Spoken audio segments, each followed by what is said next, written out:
This is Katie Groves, and this is part 3 in my series about preventing reaccessing from destructive cult groups.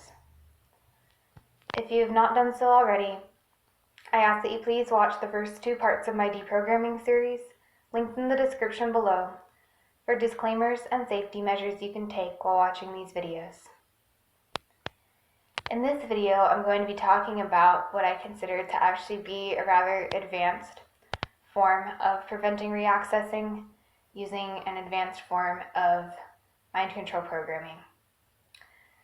And I'm doing this first early in the series because if you are a survivor who is capable of using these techniques, then I think this could be a really valuable thing to start looking at early in your deprogramming and preventing reaccessing process. It's also something I've just been thinking about, so I thought I would share what's on my mind. So in this video, I'm going to be talking about dissociative viewing and how I have learned to reprogram my dissociative viewer systems to work for me rather than for my programmers, and assisting me in preventing reaccessing. Now, what is dissociative viewing? It's more commonly referred to as remote viewing. It is often considered a very sci-fi type thing, even conspiracy theory type thing, by people outside of the MKUltra community, as is MKUltra to many people as a whole. But remote viewing, or like I prefer to call it, dissociative viewing, is actually, while difficult, not that complex of a scientific phenomenon. It occurs when a person is able to project their consciousness outside of their body through a typical out-of-body experience, but control it so that they may look with intention outside of themselves.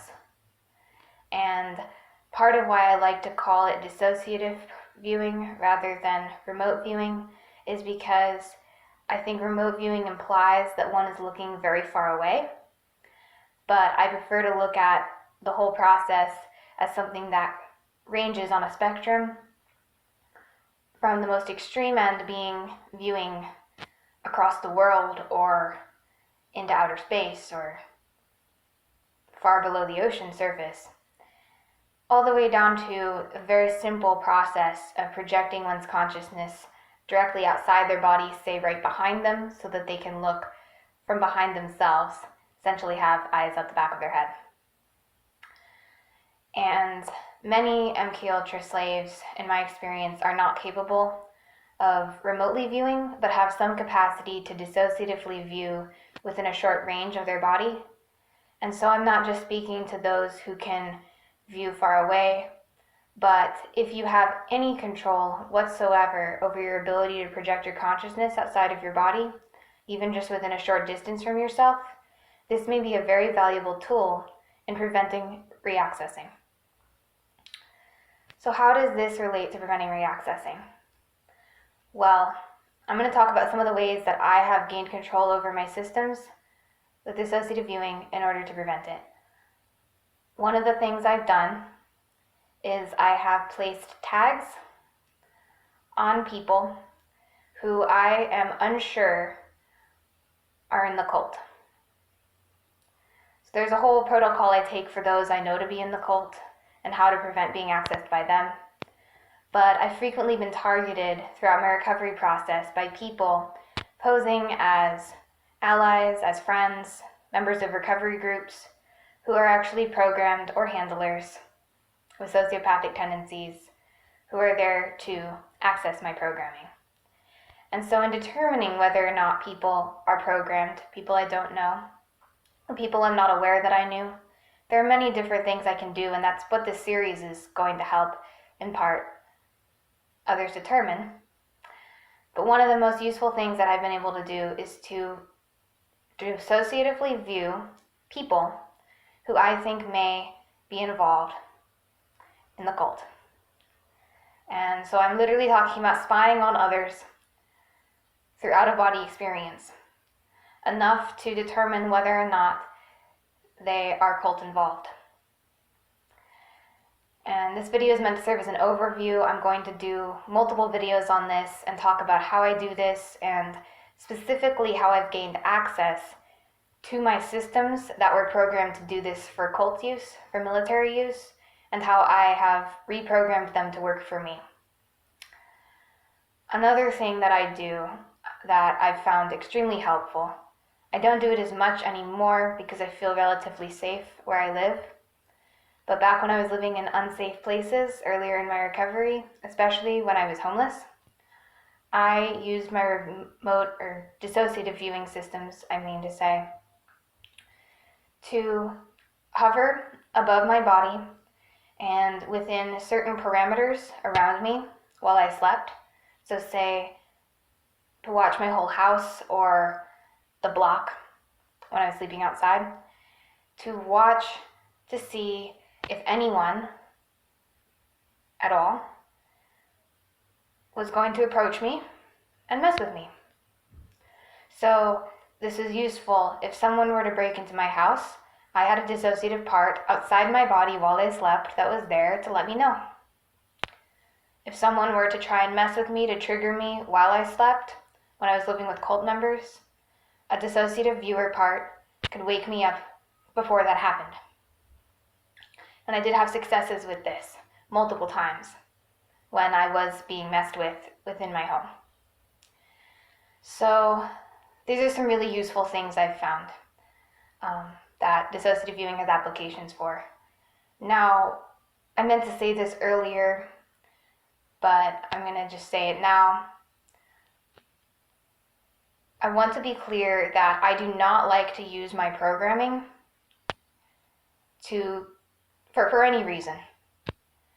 My goal in deprogramming is to deprogram all programs and stop using MKUltra techniques to enhance my life, even if it is to keep myself safe.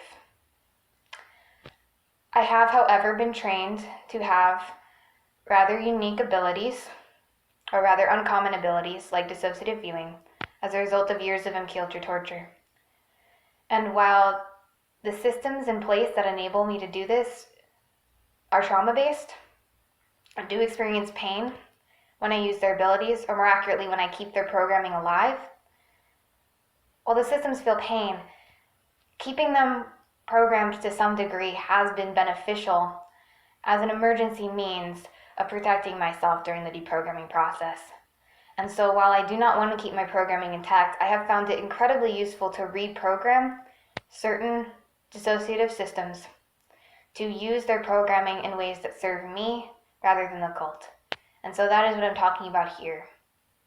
But I have gone to great lengths to reduce the trauma that my dissociative viewers experience and to reduce the amount of use of this tool over time as I deprogram myself further.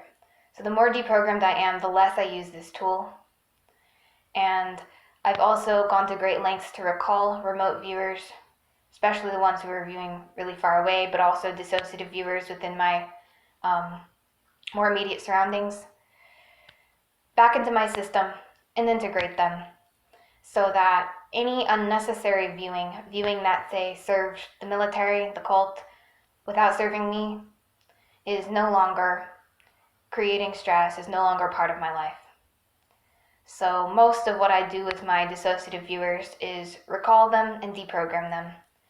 But like I've said, I have found it useful to reprogram them for certain temporary uses to keep myself safe during the very dangerous process of deprogramming myself. Okay, that's what I have to say for this. And like I said, I will make multiple videos about this soon.